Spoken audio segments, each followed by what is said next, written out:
Yes, vi skal have reduceret ligesom før. Og samme princip, når der står en parentes i anden der, så skriver vi den op, så vi kan gange en parentes med sig selv. Så parentesen x minus y ganget parentesen x minus y plus 4xy. Okay?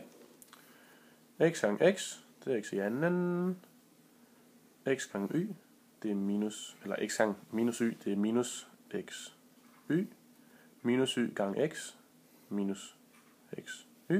Og minus y gange minus y, minus og minus giver plus.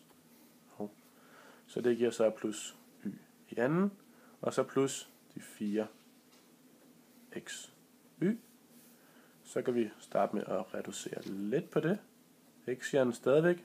Minus x y, det giver plus, eller slår vrøvl, minus 2 x y plus y i anden, plus 4 x y. Og vi kan reducere lidt videre. Stadig x i anden, minus 2xy plus 4xy, det må være plus 2xy, og så plus y i anden. Og så skal vi bare have kvadratroden af det alt sammen, så kvadratroden til noget i anden, det går ud. Kvadratroden til 2, det er 1, så den går ud. Kvadratroden til noget i anden går også ud. Så der kommer til at stå x plus y plus x y.